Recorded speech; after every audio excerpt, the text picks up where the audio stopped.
This program is presented by University of California Television. Like what you learn? Visit our website or follow us on Facebook and Twitter to keep up with the latest UCTV programs.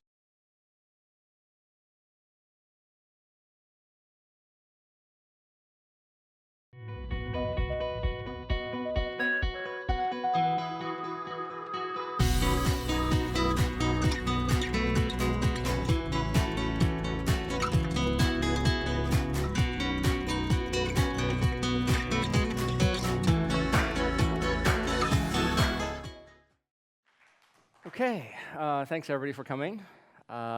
This is my thanks for coming to my performance, as it were. So happy to be here to talk about some of my recent research in mobile security. Yes, so let's get started. Okay, so I'm going to start with something that I think everybody is moderately familiar with, especially most of you that I see in the audience, right? So the idea that today, our mobile devices, particularly our smartphones, have become essentially an extension of who we are. In many cases, they become the most visible part of who we are, right? So if I meet someone new, one of the first things that we do after we go home is maybe you check out that person's online profile via either Facebook friending them or Snapchat for this next generation, and lots of other sort of online presence tools. And then, if you look at other types of interactions that we have with the external world, we take our smartphones and they become our mobile wallets, right? And I think with Venmo and a lot of these other electronic and digital wallets, people are finding less and less of a need for actual physical cash, right? And then if you look at things like going to places where you need to be identified, a boarding pass in the airport, even when I'm away from home, I can actually use an app to sort of monitor my house and see what's going on, right? So, and of course, I can't forget what I think most of you are probably busy doing right now, despite the fact that you're all here. Yes, thanks. So I don't know, I've never actually downloaded the app, so I have no idea how many Pokemon are in the audience right now, but you guys can tell me later. So, but the point here I'm trying to make is that the smartphone really is sort of a piece of us that is the most identifiable to many people digitally and online. And so you can think of this as, me plus my smartphone translates into some little digital avatar, some online version of myself. So what's interesting about this is that if you, a little bit too fast. So what's interesting about this is that if you sort of think a little bit more clearly about what this means, is that a lot of us actually spend more time interacting in a virtual world than we do interacting in the physical world, right? So you sit down, you're on your smartphones, and really what that means is as you're playing with your smartphone, you're actually going through the network, and on some host a server out there in, I don't know, some place where there's some anonymous data center with lots of power and electricity, there's a digital version of you playing alongside other people, interacting, doing whatever, okay? And so this is sort of the norm, right? And the more interesting part that I want to talk about today is not so much the societal impact and the impact on a lot of different fields like psychology and human health and all those things. Fascinating questions in many of those fields.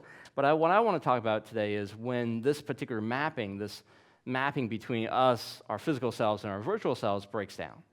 And then what happens as a result of that, all right? So this notion that this sort of transformation back and forth is not always complete. Okay, so what do I mean by that? Well, let's take, for example, a more specific app. Let's take Uber, right? So I think you guys are all familiar with Uber, terrific app, completely sort of, societal changing. It's, serving millions and millions of users around the world, and it's great.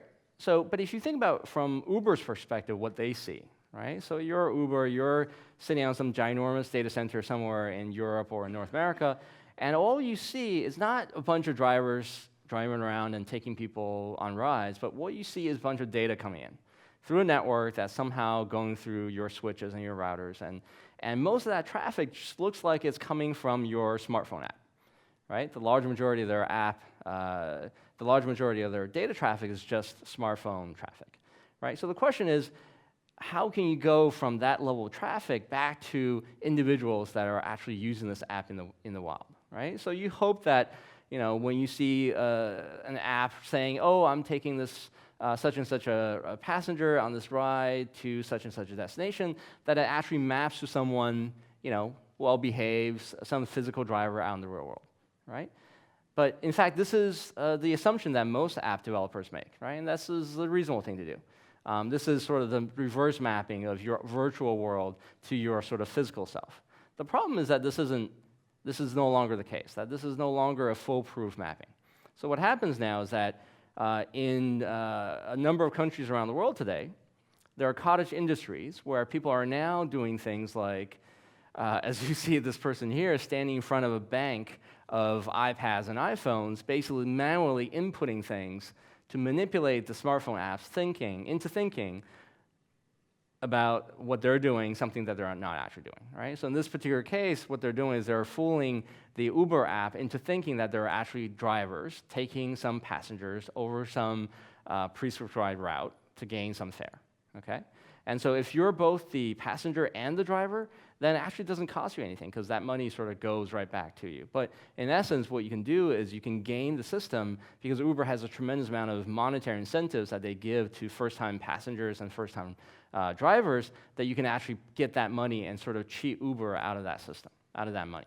Okay? So this is, in fact, a rapidly increasing and growing industry, and this is one of the biggest problems for companies like Uber and Lyft as they sort of expand around the world where their monetary incentives really become a big deal. Right? So $20 can buy you a lot of different things in different parts of the world. So if you go a step further, what happens if we can actually replace these people who are standing there crouched over these banks of iPads with just software? Right? So that would be a lot cheaper. You would make more money, and you could probably scale up better. Right? So if I can replace this single person with a single tiny script, and I can maybe run 1,000 versions of that at the same time on a laptop, then the amount of money that I could pull in per time is greatly magnified. So clearly that would be of great interest to the attackers. So this is sort of where sort of software comes in, right? So there are scripts now that you can actually fake and completely sort of emulate an actual physical device where you control all of its inputs, right? So GPS, accelerometers, even fingerprint readings.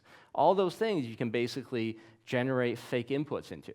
All right? And for someone like Uber on the other side, they have no idea what the actual endpoint on the other side of the network is, right? They may think, oh, it looks like my smart app, I'm going to treat it like my smartphone app working with me and do the normal thing, when in fact it's someone else, okay?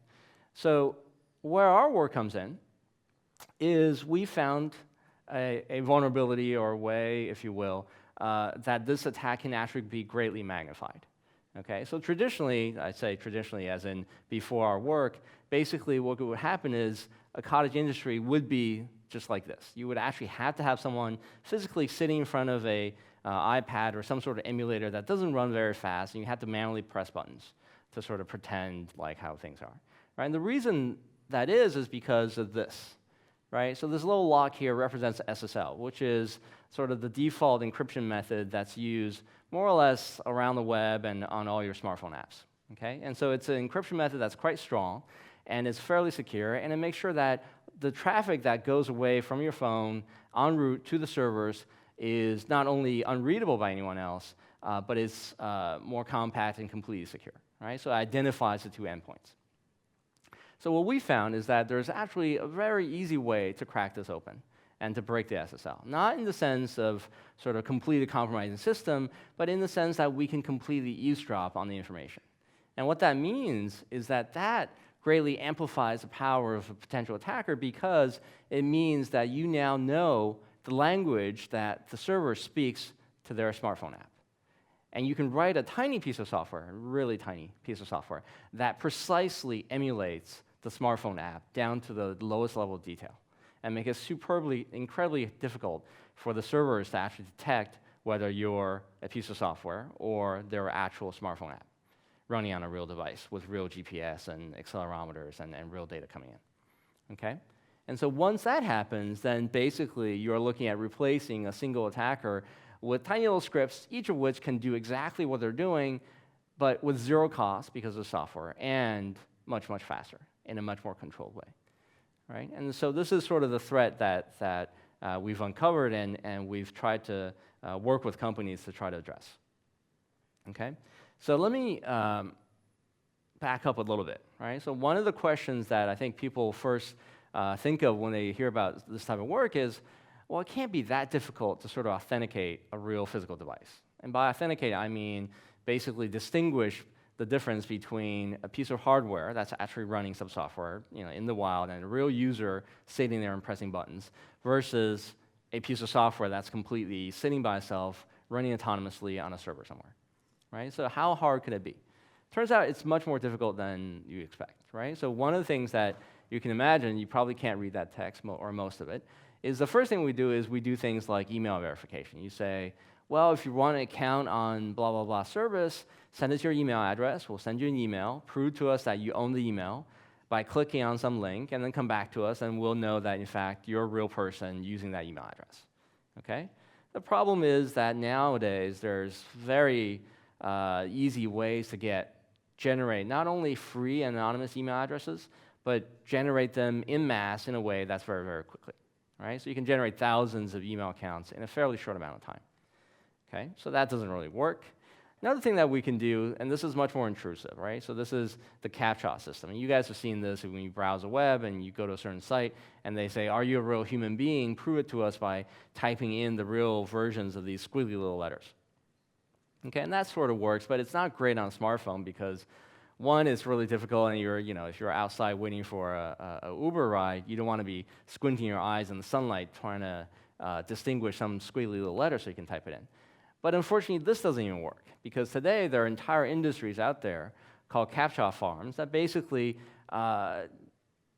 where lots of people sit there in front of a bank of computers, and all they do is they wait for CAPTCHAs to come to them, and they solve it for you. Okay, and then they send it back over the internet and online in a very, very fast way. And so sending a CAPTCHA automatically to one of these markets and then getting a response back takes on the order of a couple of seconds. Okay, so extremely fast response times. And as this ad will happily tell you, it's extremely cheap. So solving a CAPTCHA costs roughly about a tenth of a penny in US dollars. Okay, so you can imagine the amount of CAPTCHAs you can solve before you really have to pony up any real cash. So neither of these things work, and then we can sort of get really serious, and we can say, well, what if we really sort of get invasive, right? And what else can we do? Well, we can ask for your phone number and say, okay, if I have your phone number, then I can send you a text, and this is what banks do. This is what Venmo does, right? Give us your phone number. We'll send you some numerical code. Type that in on your app, and then we'll verify that that's a legitimate person, okay? Turns out that's not great either, because now there are completely automated sort of temporary SMS phone number generators out there, which are basically software systems on the SMS network that will allow you to buy a phone number for a short amount of time, receive some verification code, let's say, and then throw it away after, okay? So again, completely circumventable. And then finally, if you sort of go to the nuclear option and really say, if I want to absolutely identify that single device, right, then you can think about maybe going after the IMEI number. And the IMEI number is this numerical number that's unique per device. And if you open up the back of your phone or open up the battery case, you'll see it. And in some cases, in all cases, I think, on your iPhone retail box, you'll see it in tiny little print in that little barcode number, right? And so this is a unique number that can be eventually tracked back to your phone, right? So it's unique across the world for all carriers and providers and networks. And the problem is, even this doesn't quite work. So we thought this might be sort of the nail in the coffin to solve the problem, but as it turns out, we looked a little bit harder, and now there's actually software to generate fake IMEI numbers, right? So the attackers are really, really good. They spend a lot of time sort of gaming the system and trying to patch every single hole that they can see, right? So in terms of IMEI numbers, there's a database out there that's shared between providers that says these numbers are active and in use. And this is how you check for the validity in the format of a valid IMEI number. Problem is, there's a pattern to it, and that pattern leaked out, and so now there's software that will tell you how to generate a realistic-looking IMEI number, and possibly, if you're lucky, you might get even a real IMEI number that belongs to someone else, okay? So that doesn't work either, right? So the end sort of lesson from all this is that there is no fundamental sound way or foolproof way of actually distinguishing on the network something that's been generated by a real human being on a mobile device versus a piece of software, okay? So this is sort of the context that we have, right? And this is sort of the problem. So the next question is, so now what, right? What happens if you have this power? And I'll tell you about how to sort of break in and eavesdrop on the communication in a second. But what happens if you do, right? What happens if you have that power to emulate thousands of devices using a little bit of software? Turns out you can do a lot of things, much more than you can sort of imagine, right? So imagine anything that has a social component or a crowd component, right? Anything that has user input, now you can sort of control, right? So if you have, let's say, ratings on a restaurant, well, now I can control that. If you have Foursquare or Pokemon, so I was just telling one of my students, he was like, oh, I'm going to go with a group of friends and we're going to go hang out and catch some Pokemon. And I said, well, we could just do it with software, right? And in fact, I can probably whip up a little script, or he can whip up a little script that will grab all the Pokemon within some square mile radius, within buildings, on top of roofs, underground, whatever. We can do that. And he's like, no, but it's not the real thing. But the point is that anything that a smartphone device can do, we can now do with software. Okay? And we can do it in mass. So there's a lot of things that really become possible if you control 1,000 devices at the same time, and they're all under your control. All right? So let's look at some examples. So there's a lot of implications on existing apps. The old one that's really sort of easy to understand is Facebook likes. Right? So this is fake accounts 101. So on Facebook, there's millions of fake accounts. And a lot of these accounts are used to generate likes for pages. It's like clicking on ads. And you can actually sell likes. These are called like farms. You can sell likes for a fair bit of cash. Right? So this is a cottage industry that's been around for a little bit, even before this work. Right? But if you imagine some of the other popular apps, like Yik Yak, like Yelp. So, Yelp has a security measure where they say, well, we're going to authenticate a review only when a smartphone device has physically checked in at that location, proving that the person who wrote the review actually ate at that restaurant or went to that music performance or stayed at that hotel or whatever, right? But that's not a problem for these kind of things. So we can write a little software and that says, oh, you went to that amazing French restaurant across the street and you think the food was absolutely horrid, and you found a dead rat in your lasagna. And so, that will destroy a business, right? At the same time, you can do the opposite thing where you play up, give 5-star rating to some little hole in the wall that really isn't that great. So you can manipulate and control content in all these kind of systems, right? All these systems in general, they will rely on consensus or voting to figure out what the truth is. Right? So as I'll talk about in a second, on the Waze navigation system, the way that they find out if someone is lying or is not quite telling the truth about a traffic accident is they just wait for other drivers to drive by. And they say, oh, did you see that car accident that was just reported? If not, then click here. Right? But it turns out, that doesn't quite work when I have 1,000 cars under my control and I can drive them all by the same location. I can say, yeah, I saw that accident. Right? And now I have a little army that votes however I want, whatever I want, whenever I want. Okay? And so it's a lot of power for any one attacker to have. All right, similarly on Yik Yak, I think some of you are familiar with Yik Yak. It's an anonymous social network. You can say whatever you want. There's a voting system that will sort of make content disappear if it goes below -5 in score. Right? So imagine, if you will, that if a single person had this army of Yik Yak content curators, as it were, right? They could basically go to a campus and say, oh, I don't like that. Anything that mentions UCSB in a negative light, I'm just going to vote out of existence, because I now have 1,000 voters at my disposal, and bam, it's gone, before anyone else has a chance to see it, right? So those are the kind of things that you can do, okay? All right, so today I'm going to talk about a couple of things. I already gave you sort of the context for the security problems that exist, and some of the challenges that we're all facing. I'm going to talk a little bit about sort of how we got here. We're going to talk about specifically how this attack works in the case of Waze. And Waze is a very popular social navigation system. I'll give you guys examples for what kind of things you can do. And then at the end, I won't have time to talk about our defense. We have a cool little defense that uses sort of peer-to-peer Wi-Fi connections to actually prove that you're in physical locality or proximity with someone else's phone. And then we have an algorithmic way of actually narrowing down physical locality, and you can prove when phones are actually software. But aside from that, I'm naturally not going to have time to talk about that. What I will talk about is a little bit of story, a little bit of history about what we went through to get Waze to sort of change our system, right? And this is sort of cute because we had to go to all sorts of lengths to interact with Waze and finally got them to give us their attention and then to actually fix a lot of things that they were not focusing on in terms of security. Okay. All right. So let me get started. So one of the things that's interesting about Waze is that it's very different from the typical map services, right? So in terms of Google Maps and Apple Maps, you sort of know how it works. You type in an address that says, oh, you're going to go over here. This is where you turn right. This is where you get off the freeway, et cetera.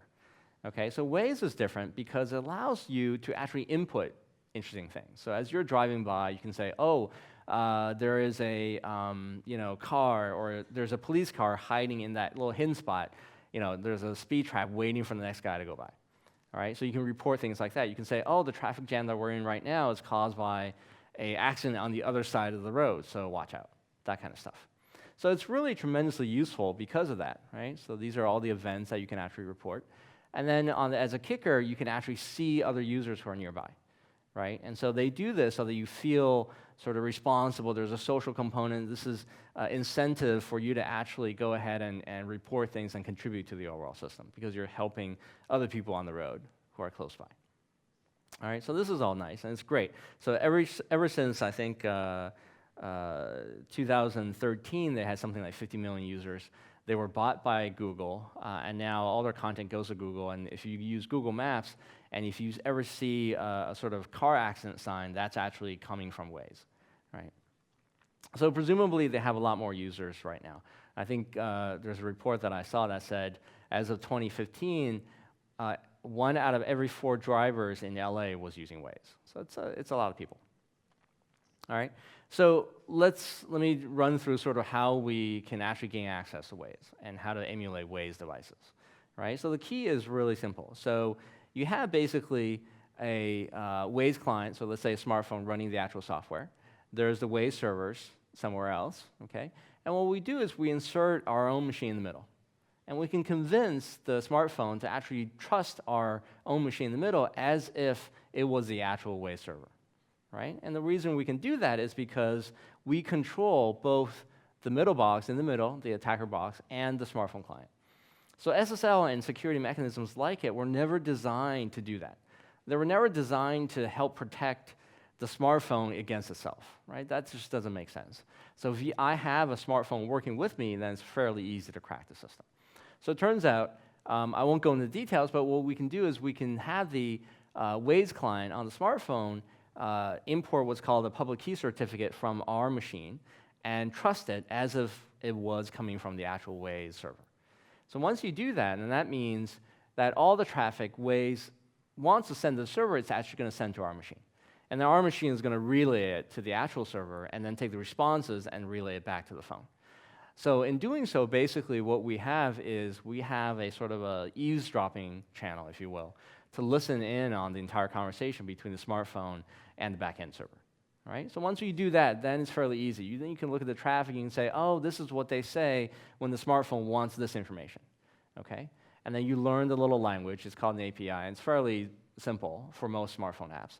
And once you learn the API, then you can basically write a little script that pretends to be a fully featured Waze app running on an actual running smartphone, okay? So that's how we do it. And at the end of the process, turns out we can actually generate something like 10,000 scripts that all run on a single laptop and looks to the Waze server as if it were 10,000 drivers running Waze. Okay? It's a lot of power. So what can you do? Well, the simple things, of course, you can inject all sorts of fake events. You can say, oh, there's a police car over there. You can say there's a car accident over here. You can slow down traffic because you can have a bunch of your cars go by, but you control the GPS data so it looks like they're really moving super slowly. Okay, and Waze will say, oh, it looks like traffic congestion on 101, whatever. And it'll actually route other people around it, if you like. Okay, so you can do all those things. But that's not sort of the worst of it, right? So we've done examples where we run real experiments and you actually see Waze route other people around a certain region that we've marked off. Okay? What's much more scary is what you can do with user tracking, right? Because of the fact that you can actually see people around you, a potential attacker can actually use this feature to basically scan for people. So let's say you broke up with your significant other, and you want to know where he or she is going at all hours of the day, right? So you can put a little tracker on their phone, and what that means is you're not actually tracking physically their phone. You just want to know, let's say, he or she is getting out of work at 5 o'clock at a particular location. You watch for their device, and then you basically have your own little device follow them. And then wherever they go, your little virtual device reports the ways that you're just right behind that particular car, right? And then you'll basically get a running feed of exactly where they are, down to the GPS level, right? So you know exactly where they are, so down to the exact store or parking lot or whatever it may be, all right? You can do so while staying invisible, because there's a little trick where you can actually jump in and out of range so that they will never have a chance to see you while you're following them, which is really creepy. Right? You can actually track them even when they're not using Waze. This is really bad. So Waze, for a long time, basically reported GPS values all the time, even if you're asleep in your bed, and the Waze application could be, in the background on your phone, but it's still reporting data. And then finally, even when you go to bed and then wake up and turn off your phone and turn back on, the attackers can still potentially track you because they know exact location, and there's only one Waze user at that particular location. All right? So time constraints, this is a little running demo, but basically we've run experiments where we tracked our own students, and it works really, really well. So it works in normal environments like this. This is someone taking a drive from UCSB to downtown Santa Barbara, but also works in highly congested areas or really high-speed environments. So 101, LA downtown area, that all works, right? Even when there's huge crowds, lots and lots of cars in the road, you can exactly follow one person. So I want to probably finish up by telling you a little bit about sort of what we went through after this. So we started this work in roughly about late 2014, and we realized how bad it could get.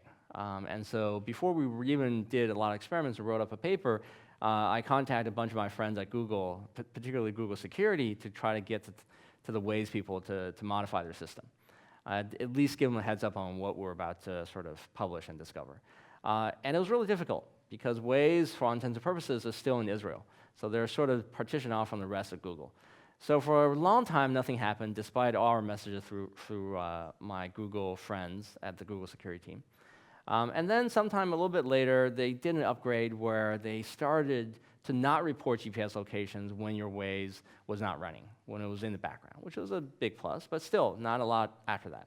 So finally, in about May or April of this year, our paper was about to come out, and I couldn't stall anymore, so I contacted some media people.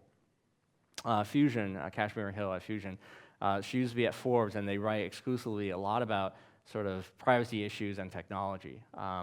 So her article really got a lot of people's attention. It caught a lot of press from everywhere from here to UK to Israeli TV to TV station in Tampa, Florida, all sorts of random places. And then finally, we got Waze's attention, right? So immediately the next day, they came out with a PR release saying, oh no, it's not really as bad as people think. And it turns out it actually is. Oops, my clicker. So the end story of all this is that we went through so many iterations of sort of going back and forth with Waze. You're not expected to actually read all that. That's just there to show you the timeline. But we went through a lot of back and forth with Waze to actually force them to fix our system. And at the end of the day, I won't bore you with the details. We can talk about that in Q&A. But at the end of the day, the attack still exists, but it's a lot harder to perform. They've gone a lot more careful with how they spread the GPS data and who reports the GPS data. And yes, and I will skip through this slide because of time, but basically, this attack still actually works on a lot of other apps. So whether it's Whisper or Tinder or Lyft or still Uber, you can actually pretend to be mobile devices using software and do a lot of damage as a result. Okay, so let's get to the Q&A, and I'll stop up there with the talk. Thanks.